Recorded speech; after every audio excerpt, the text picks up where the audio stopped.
Nossas saudações a todos. Está no ar, mais uma vez, o programa Segurança em Debate, uma realização do IFOSPAN em parceria aqui com a TV Farol.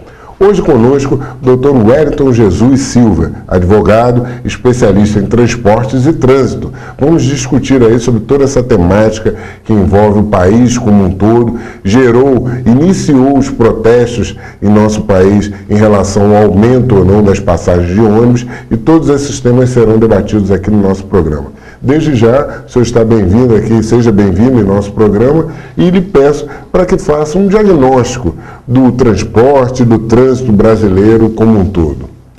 Pois bem, infelizmente nós temos como estatística a pior possível nesse segmento.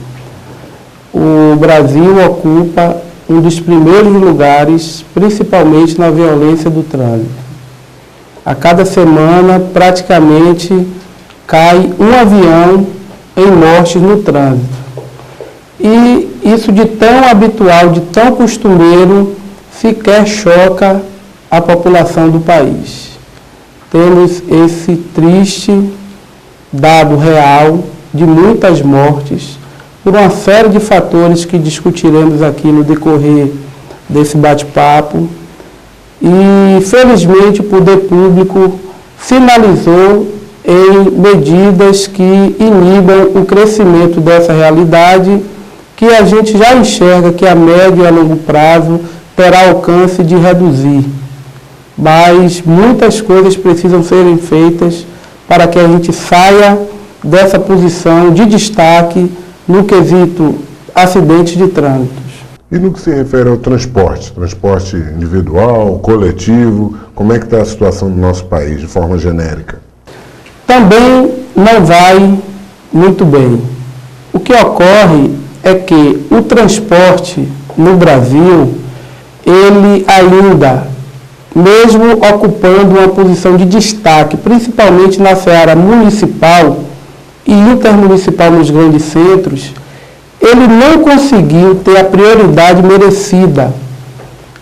O que ocorre é que os serviços são prestados de forma não profissional, muitas vezes não por culpa dos empresários, e sim do poder público, que não licita para escolher os melhores e que não subsidia o transporte.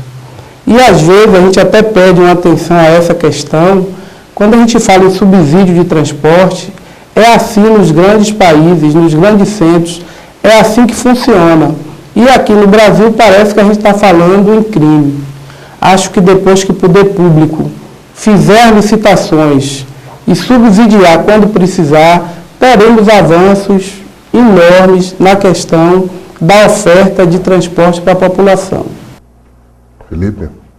Olá, Leonardo. Olá, Dr. Wellington, colega de curso. Aproveito para quebrar o protocolo e já enviar um abraço para todos os colegas do curso do programa de doutorado em Ciência Jurídica que estão assistindo esse vídeo. E a primeira pergunta é exatamente, nós temos um trânsito caótico aqui no Brasil, que é reflexo nos demais estados, nos municípios, por conseguinte.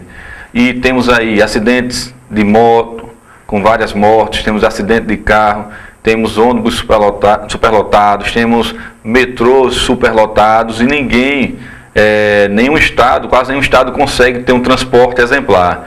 E aí vai a minha pergunta, quais são as causas desse verdadeiro caos no trânsito brasileiro? Começa pelo investimento.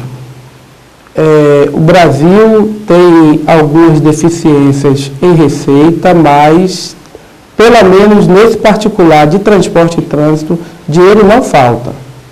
Basta dizer que as receitas oriundas das multas de trânsito, ela obrigatoriamente tem que ser reinvestida no próprio trânsito. E estamos falando de alguns milhões de reais. Então, falta efetivamente essa priorização em fazer investimentos no transporte e no trânsito. Com relação ao transporte, acho que o principal é fazer as licitações. A gente até tenta entender o porquê que ninguém contesta as licitações e elas não acontecem. E a gente até vê a atuação fortíssima principalmente do Ministério Público e da própria Justiça nesse sentido. Mas a realidade é que eu desconheço, fora algumas honrosas exceções, cidades e estados e até a própria União, desconheço licitações iniciadas e concretizadas. O senhor, colocando dessa forma, me faz perguntar o caso específico daqui de Maceió.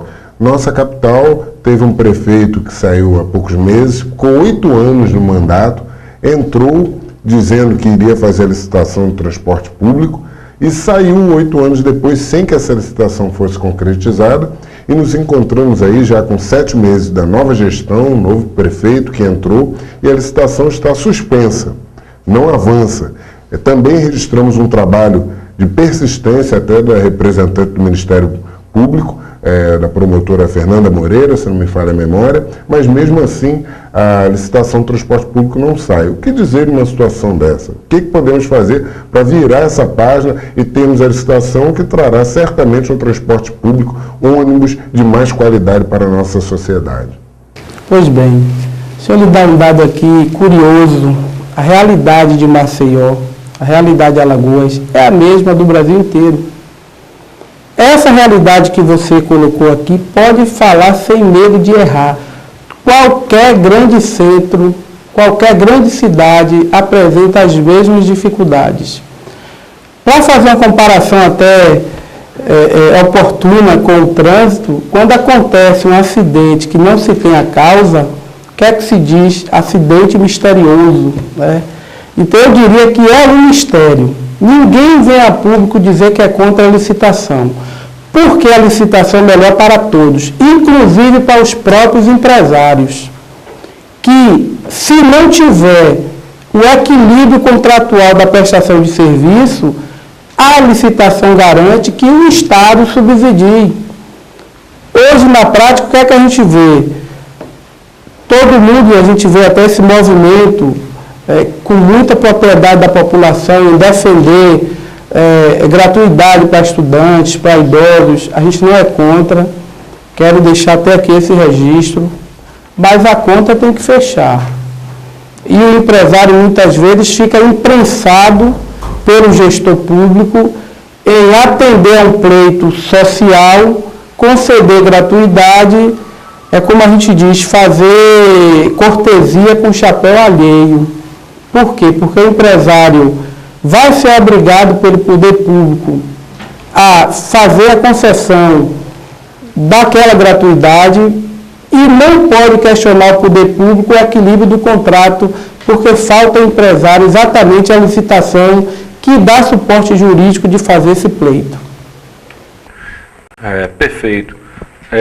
Você falou sobre esse movimento que chama-se Revolta do Busão e outros nomes.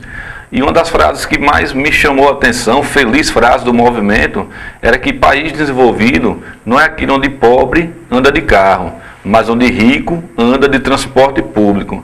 E na contramão dessa tendência mundial, nós vimos o governo petista fazer uma redução de IPI para carros, segundo a proposta, para aquecer a economia, e resultou que todas as cidades brasileiras, as grandes cidades brasileiras, estão reclamando do caos no trânsito. E a pergunta é essa: se a política petista de reduzir o IPI para fomentar a compra de carro foi errada, ele deveria ter investido em transporte público de qualidade?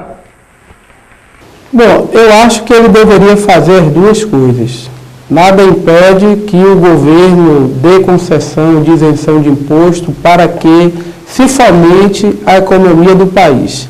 O modelo que nós temos é esse. O Brasil não priorizou as ferrovias, priorizou rodovias. E o próprio brasileiro tem o sonho de ter o primeiro carro. Então, assim, ele não errou em conceder essa isenção. O que ele errou é não fazer em paralelo a prioridade do transporte público. Os grandes países fazem ações de prioridade do transporte público. Aliás, chega ao ponto, inclusive, de conceder isenção de pedágio para as caronas. Então, tem estados nos Estados Unidos onde, se o usuário do veículo passar sozinho, ele paga o pedágio. E se ele der carona a uma pessoa, paga menos. Se der carona a duas, menos ainda. E se der carona a três, não paga nada. Para incentivar exatamente o uso coletivo e inteligente do veículo. Aqui a gente vê completamente o contrário. O incentivo é comprar carro, fabricar carro, e nossas vias não acompanham a produção veicular. O caos está pertinho.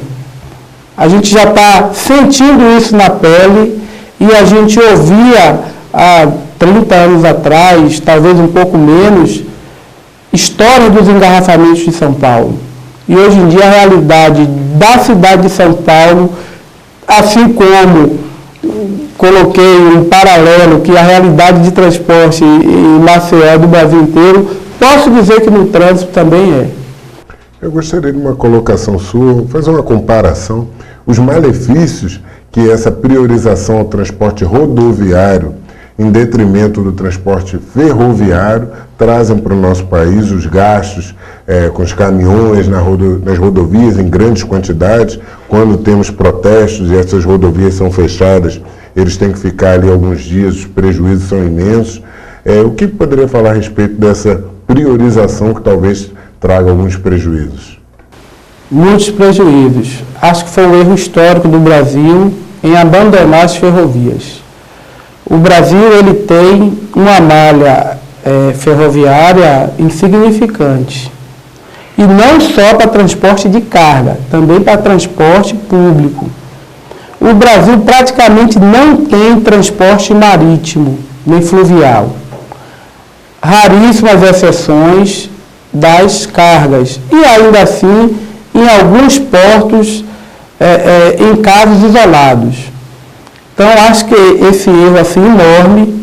Nós temos aqui o Rio São Francisco, que ele apresenta uma grande quantidade de quilômetros navegáveis, e outros rios, nossa costa marítima também, e nós não temos esse modal de transporte sequer considerado.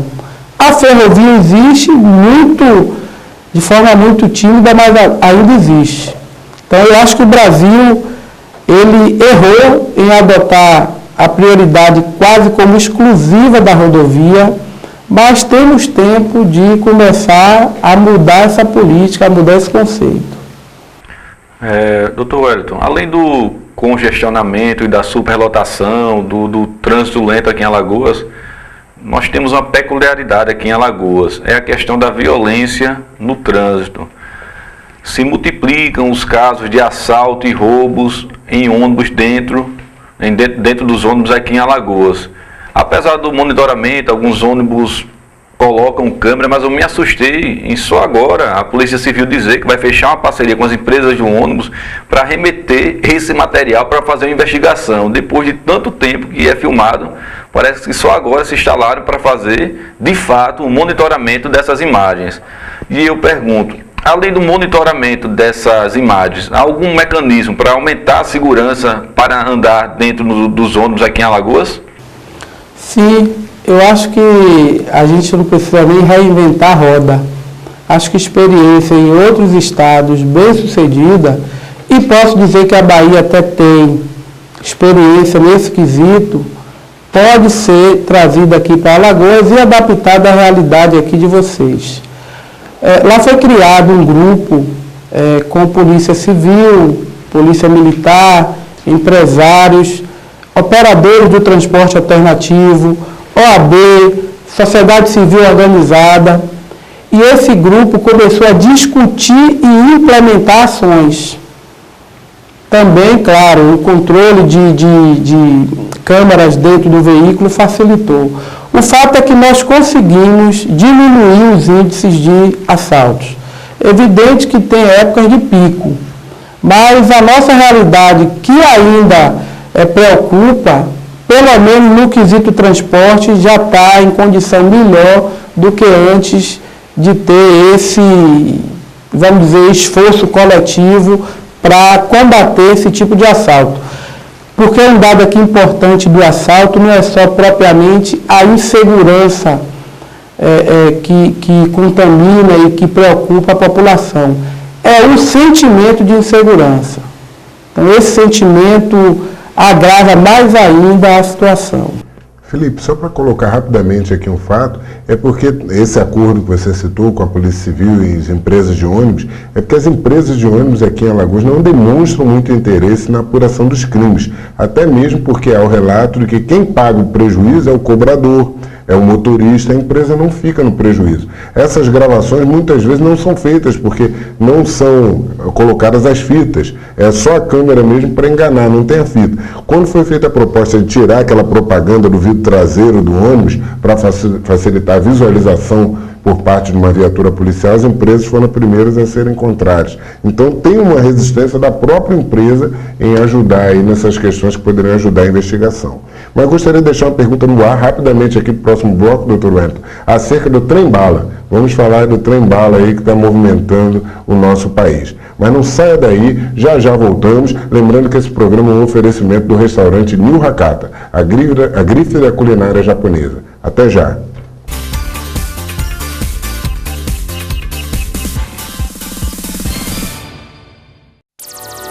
TV Farol, a TV feita pra você. Feita pra você.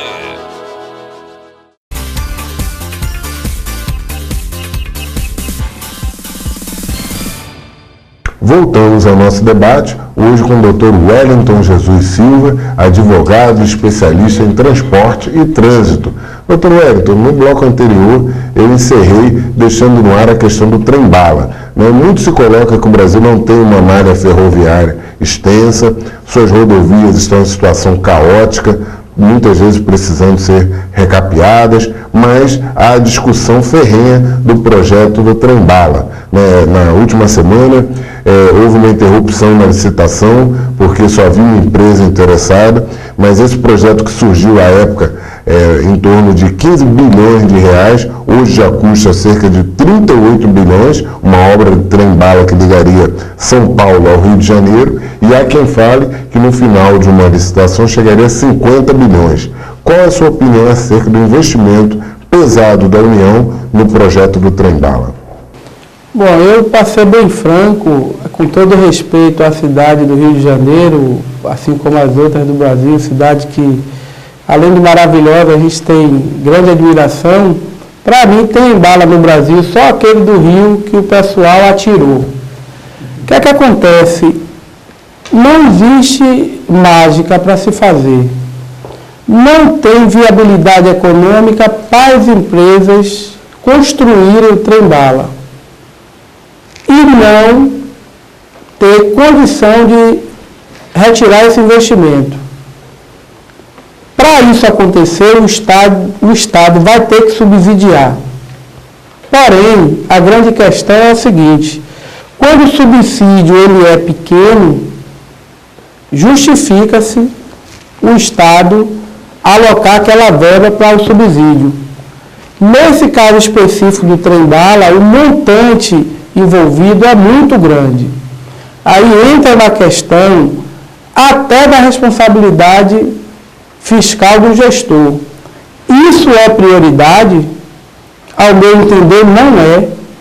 É uma obra cara por natureza e eu não acredito que esse trem-bala vire realidade a curto prazo. Chego ao ponto de dizer que nem a médio prazo. E a licitação, no formato que está aí, eu acho que uma empresa interessada foi até muito. Doutor Wellington, nós estamos falando de transporte e em países mais desenvolvidos a questão de transporte alternativo não existe. Não existe a figura do táxi lotação, não existe a figura do mototáxi lotação, mas no Brasil é um fenômeno, é uma realidade, facilita a vida de muita gente. Em alguns estados criou-se até agências reguladoras de serviços públicos, que a maioria dessas agências não são agências, tem outra natureza jurídica. Gostaria que você falasse um pouquinho de transporte alternativo e o alternativo do alternativo e suas agências reguladoras. Pois bem. Olha, eu fico muito à vontade de falar nesse quesito, até porque eu tenho grande estima pela categoria. e admiro a perseverança que fez com que ela saísse de uma situação completamente adversa para estar hoje em situação, se não melhor a que merecida, mas sem sombra de dúvida bem melhor do que na época de sua existência, de seu aparecimento. O que é que acontece? Inclusive até ainda continuo sendo, vamos dizer, um dos integrantes da categoria. Eu não posso assim deixar de registrar aqui que eu ainda continuo com o pé nela e tenho todo o interesse em ver a profissionalização que a gente até já observa mais ou menos em algumas cidades do Brasil. O que acontece? No final dos anos 90, e aí eu estou falando já no final do século passado, surgiu um boom da necessidade da mobilidade urbana no Brasil, como um todo.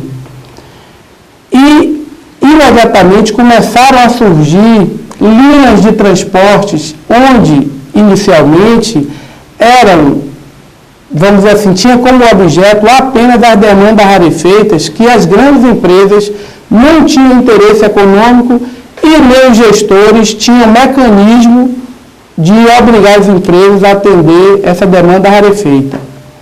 Então, os veículos inicialmente utilizados foram veículos de pequeno porte, combis, e coincidiu com o surgimento das vans, importadas na época da Ásia, Topic e Besta.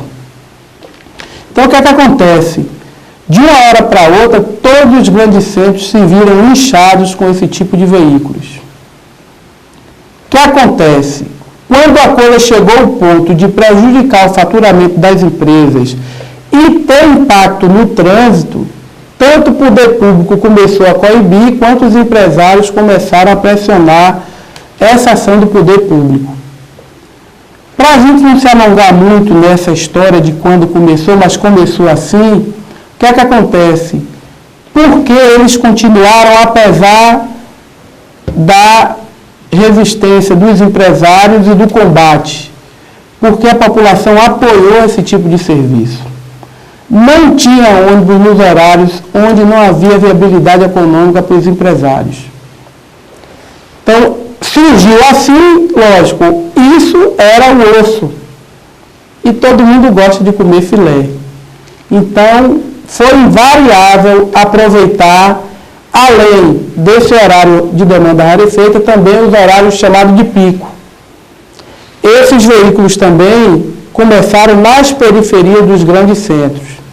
Pelo mesmo fenômeno, também passaram a trabalhar nos centros das grandes cidades.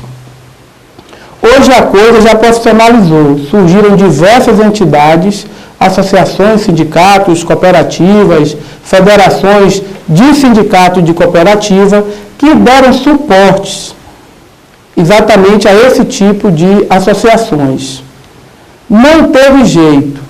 Em alguns lugares, o poder público viu que não tinha condição de coibir manifestações, derramamento de sangue, mortes. Foi forçado a legalizar. Salvador, em 1997, foi a primeira capital a legalizar o transporte alternativo. Diversas outras cidades e estados legalizaram esse tipo de transporte, que hoje é realidade. Aqui mesmo, no estado de Alagoas, não sei se está regular, não conheço a peculiaridade jurídica, mas sei que a Arsal editou, inclusive, edital para deflagrar o certame licitatório, que tomei conhecimento que está suspenso. Então, assim, o poder público se rendeu à necessidade de regulamentar esse tipo de transporte, que sobreviveu principalmente pelo apoio popular.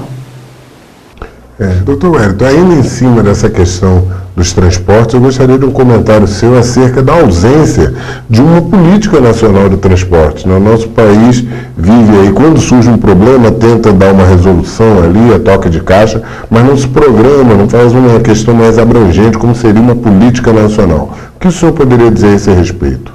Essa política nacional de transporte, ela tem que existir de forma efetivamente agressiva e não de forma tímida que a gente vê. Porque, apesar de competir ao município, na maioria dos casos, o transporte público de passageiro, tem ações que vai depender da União e vai depender do Estado. E se não depender da União e do Estado, vai depender do apoio desses dois entes. O município sozinho não tem condição de resolver essa questão de transporte. E também, acho que isso aí é uma opinião que a gente até precisa discutir mais com os especialistas, mas o fato do transporte não ter um diploma específico, onde a gente aplique as necessidades do transporte. O diploma hoje que a gente aplica é o Código de Trânsito Brasileiro, que não podia ser diferente, não tinha como prioridade o transporte, então fica muita lacuna. E qual é o resultado dessa lacuna? Enormes ações judiciais. Um festival de liminar de um lado e de outro.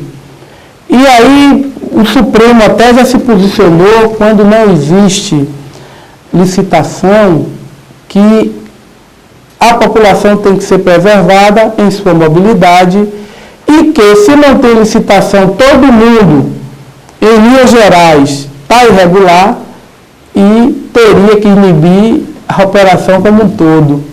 Então, para isso não acontecer, através de liminar, algumas entidades, e não estou falando só, nesse caso de liminar de transporte alternativo, não. Estou falando também de empresas de ônibus, que algumas delas operam principalmente na seara interestadual por força de liminar que tem na Justiça. Isso é uma verdadeira máfia, inclusive, né? Muitas decisões aí um tanto quanto obscuras. Felipe? Inclusive no interior, a linha que opera é ligada ao grupo político do prefeito. Na licitação é ser ligada ao grupo do prefeito. Se não for, não permanece prestando aquele, entre aspas, serviço público, e que no interior, poucos interiores em Alagoas têm serviço, linha de transporte público tipo ônibus, pouquíssimos têm. E os que têm é um verdadeiro lixo, um verdadeiro absurdo de você pensar em transporte público precário. São essas linhas que tem no interior público de Alagoas. E falando, a pergunta é sobre burocracia, na verdade é morosidade na prestação de serviço público relacionado ao transporte. Você que está assistindo, qualquer pessoa que precisa de um serviço nas autarquias de trânsito, nos DETRANs de todo o estado, só de pensar que precisa de um serviço um pouco mais complexo, vem aquela figura do despachante. E eu, na minha opinião, creio que o despachante é uma figura retrógrada do século passado que tem que ser extinta. Seria através de serviços online, através de serviços mais rápidos, porque se não houvesse essa figura do despachante, diminuiria também a corrupção que tem para adiantar um serviço e outras barbaridades que nós vemos aqui em todos os DETRANs do Brasil. Para você, doutor Wellington, essa figura do despachante é necessária? Tem como acabar? Como agilizar os serviços nos DETRANs? Antes mesmo do senhor responder, eu queria só acrescentar com aquela fala. Parece a nossa herança burocrática, tem até uma expressãozinha que é criar dificuldade para vender facilidade. Isso, infelizmente, parece a rotina do serviço público brasileiro. A gente está até com uma questão até delicada para a gente falar. Eu acho que o sol nasceu para todo mundo. Acho que tem casos que é necessário a intervenção de um especialista. E aí se dê nome de despachante, de auxiliar, enfim. Acho que tem casos que precisam da intervenção deles.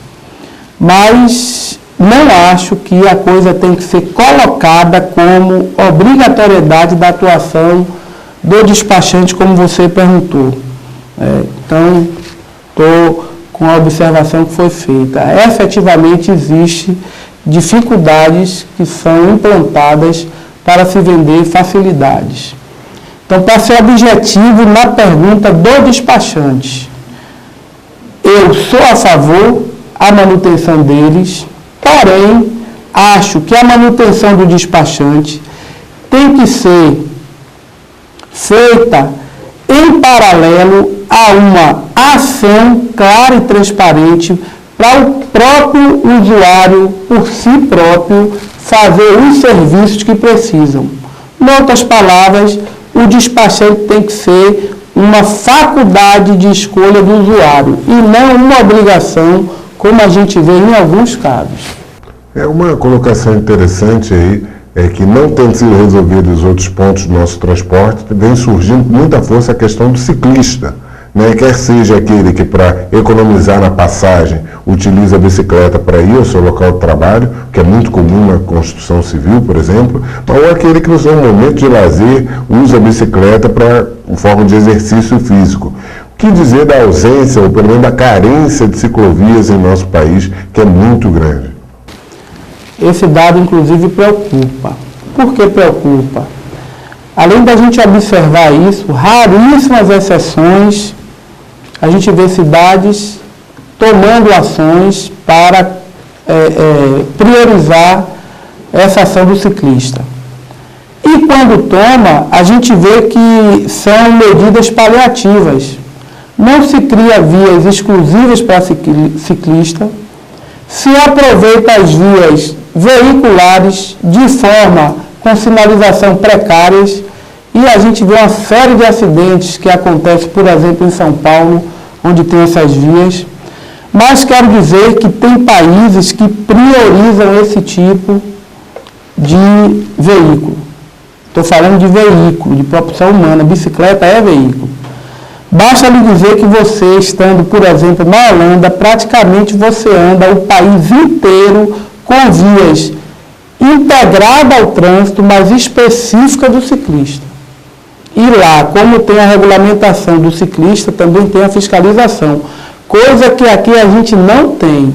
O código ele não é só para veículo, ele é também para o ciclista, é para o pedestre, mas você não tem nenhum mecanismo de, por exemplo, inibir que o pedestre ou que o ciclista faça alguma infração. Nós já estamos indo para o próximo bloco, mas vou deixar no ar uma questão que todo mundo tem alguma dúvida. É o seguro DPVAT. Não saia daí, porque no próximo bloco o Dr. Wellington esclarecerá essa importante ferramenta para nós usuários do trânsito brasileiro. Lembrando que esse programa também é um oferecimento do Hotel Ponta Verde, que tem a sua nova unidade agora lá na Praia do Francês, de frente para a praia, uma imagem linda aí para o seu relaxamento no final de semana. Voltamos já já, não saia daí.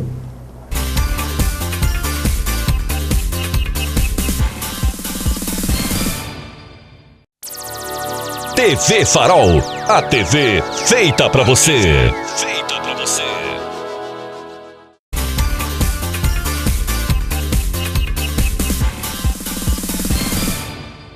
Voltamos ao nosso debate, hoje aqui com o Dr. Wellington Jesus Silva, advogado, especialista em transporte e trânsito. Como eu disse no bloco anterior, eu vou começar perguntando acerca do seguro do DPVAT. Eu gostaria que o senhor explicasse ao nosso telespectador que ainda não sabe o que vem a ser esse seguro e se exige algum acompanhamento de um advogado ou uma burocracia maior para o recebimento da indenização.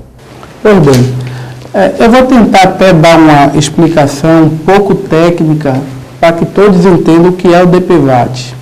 Quando você usuário, proprietário de um veículo, quando você faz o emplacamento do veículo, na verdade ali você está pagando três coisas de uma vez só, integrada naquele valor, que é o IPVA, o Imposto de Propriedade Veicular, o licenciamento do exercício do ano e o DPVAT, que o DPVAT é um seguro que todos os veículos têm a obrigatoriedade de ter. Na verdade, tecnicamente, resseguro. O que é isso?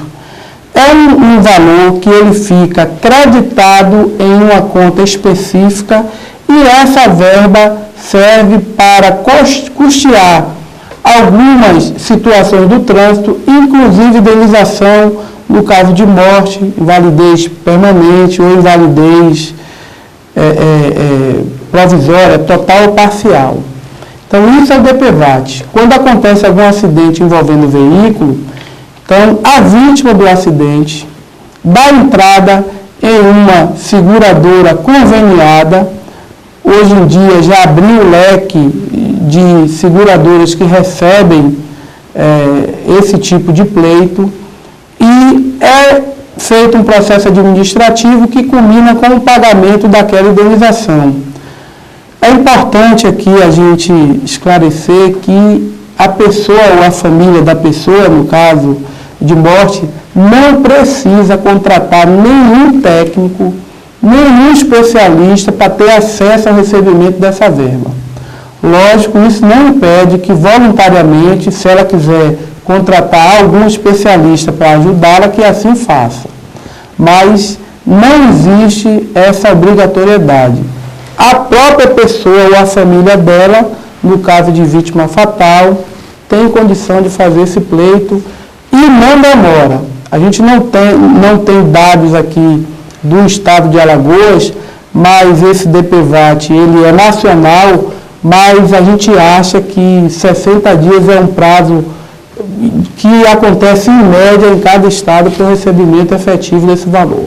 Doutor Wellington, falando em trânsito aqui em Alagoas, em Maceió, não há como deixar de falar da situação dos ciclomotores, as famosas cinquentinhas, que tomaram aí o trânsito de Maceió e vem gerando muitas polêmicas. Eu lhe indago, elas precisam de um emplacamento, o condutor precisa de habilitação e qual a serventia delas no trânsito das nossas grandes cidades?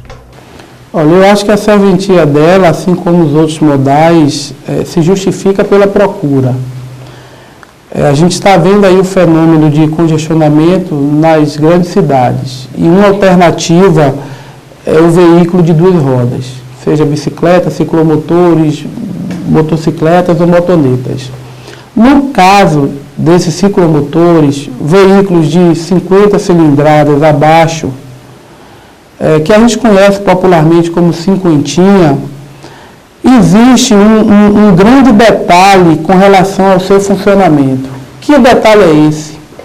O CTB prevê que é obrigatório o porte de um documento que habilite um condutor a transitar. Que documento é esse? A ACC.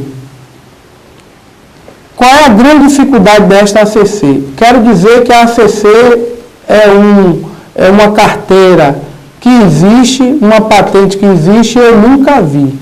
Por quê?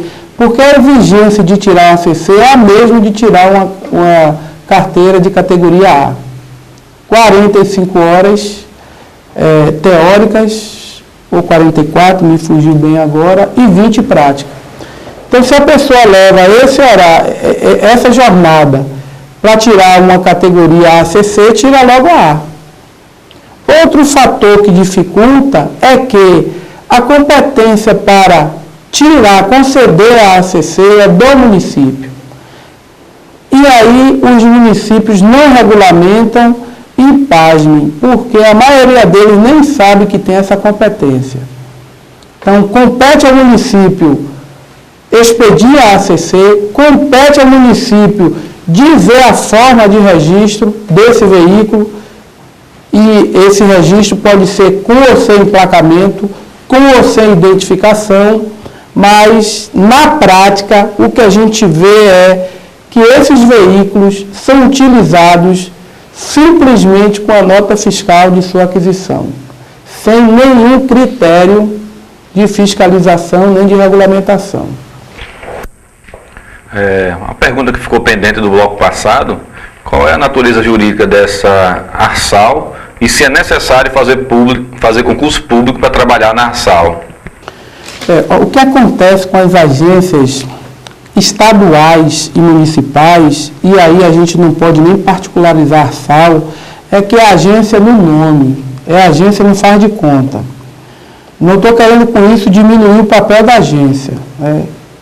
Muito pelo contrário, acho que elas são necessárias. Mas, tecnicamente, as agências municipais e estaduais são autarquias. A maioria delas em regimes especiais.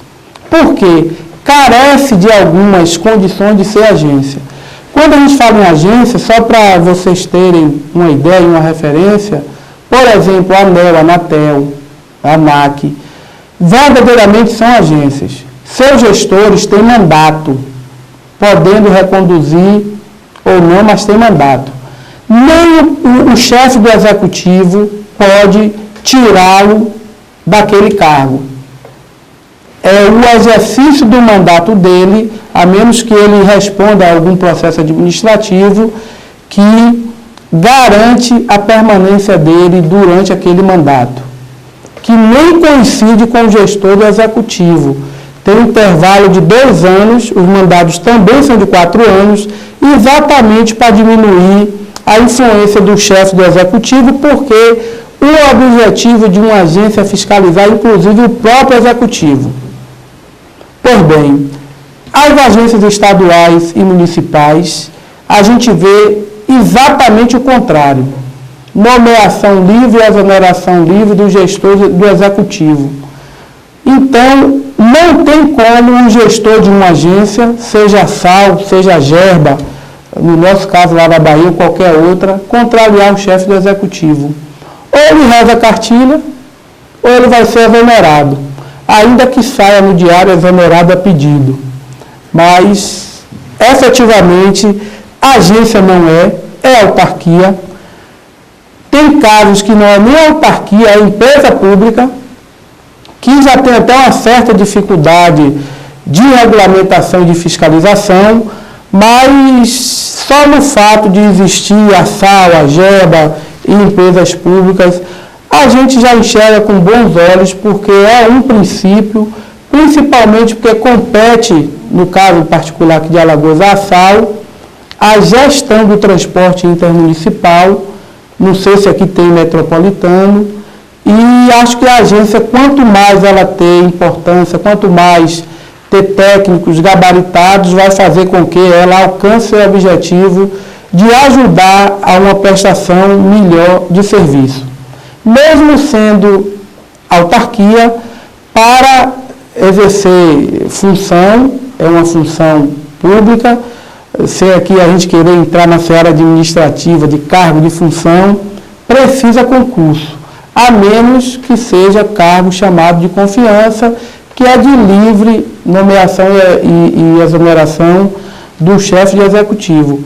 Uma crítica é que normalmente essa nomeação e exoneração são nos principais cargos. Então, às vezes, a equipe técnica indica uma linha de atuação e, politicamente, a agência não pode atender aquela indicação da equipe técnica. Mas é bom começo. Ok. O Dr. Wellington, ele mora em Salvador, agora está em Maceió, mas é um cidadão do mundo.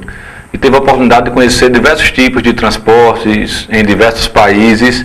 E eu pergunto a ele, qual é o transporte mais curioso, que mais chamou a atenção e que se adequaria ao transporte aqui no Brasil, em Alagoas, etc. Olha, o transporte que mais me chamou a atenção foi o bicitaxi, lá em Amsterdã. É curioso porque é bonito e porque funciona.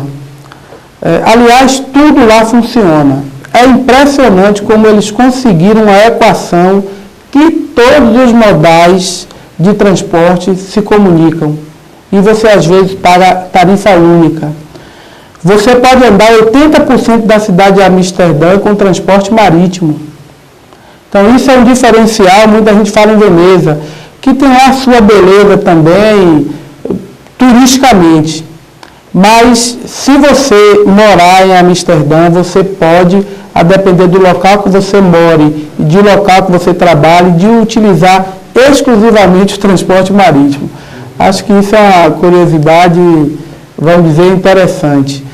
O Brasil tem algumas dificuldades em trazer alguns modais de lá, de outros países, para cá, por conta da realidade e peculiaridade do Brasil. A Holanda é um país pequeno, tem aproximadamente, acho que de 12 a 15 milhões de habitantes, e seu tamanho é menor do que Sergipe, que é nosso menor estado. Mas é um país rico que conseguiu, com gestões, vamos dizer assim, felizes, fazer uma equação de atendimento populacional interessante. Fantástico aí, doutor Wellington Jesus, além do conhecimento no transporte e trânsito, nos incentivando aí a área turística e cultural, né? A entrevista é realmente completa, né? Nesse contexto, vamos agora para o quadro do acerto e erro do alvo.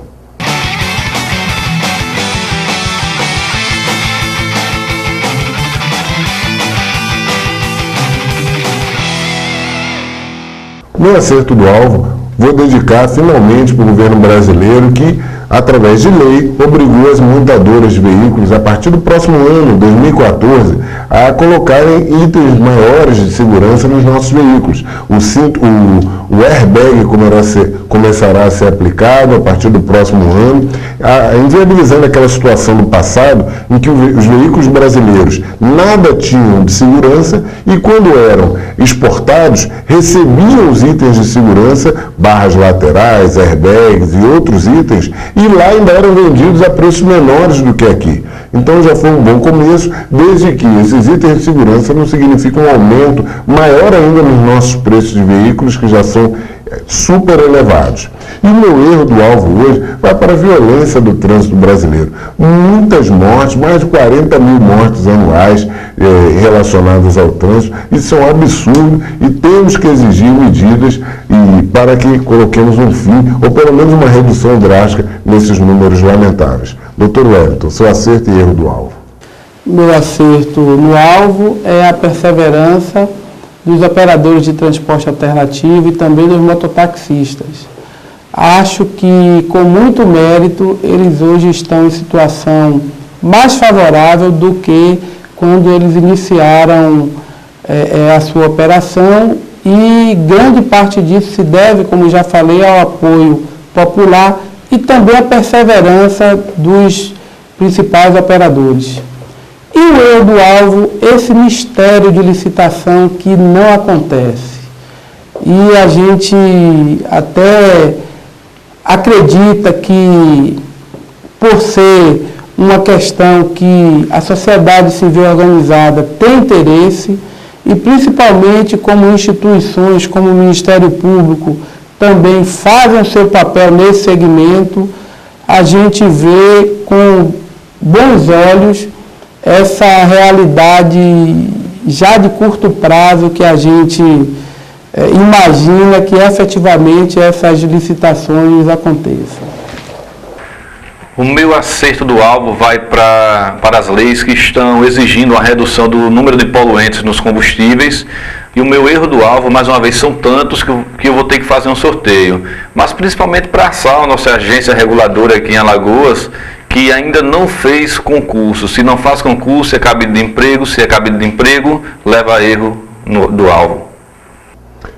Gostaria de lembrar sempre que o nosso programa Segurança em Debate vai ao ar de segunda a sexta, às 19h30 e também às 13 horas numa reexibição, aqui na TV Farol, canal 16, ou canais 8 ou 9 na NET.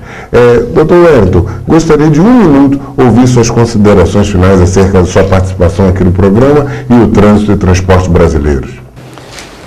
Eu vou aproveitar um pouquinho esse minuto e dar um grande abraço para os colegas do curso de doutorado lá da Universidade de Moron, em parceria com o SPED, e também aos colegas operadores aqui, principalmente do transporte alternativo. Espero que efetivamente todos façam a sua parte. A gente não pode só criticar o poder público, não pode só acreditar no poder público esse resultado triste do Brasil no quesito trânsito.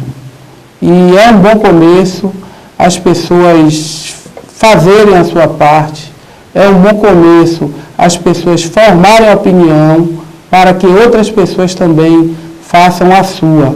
E certamente nossos filhos terão um trânsito em condição melhor do que essa que a gente observa hoje. Eu gostaria aqui de alguns agradecimentos finais. Felipe, por favor. Gostaria de agradecer ao pessoal também do programa de doutorado lá de Moron, na pessoa do Dr. Wellington Jesus Silva, essa belíssima entrevista, as doutoras Ana e Cátia Cavalcante, e a todos vocês que nos assistem, mais uma vez aqui o Segurança Debate. Eu gostaria de agradecer, mandar um abraço rapidamente ao casal Tereza e Marcelo Cota, seus filhos Tiago e Matheus, e também ao casal Karina e Ednelson. Um abraço em todos aí. Até uma próxima oportunidade aqui no programa Segurança em Debate, com outro tema de grande relevância aqui para a sociedade alagoana.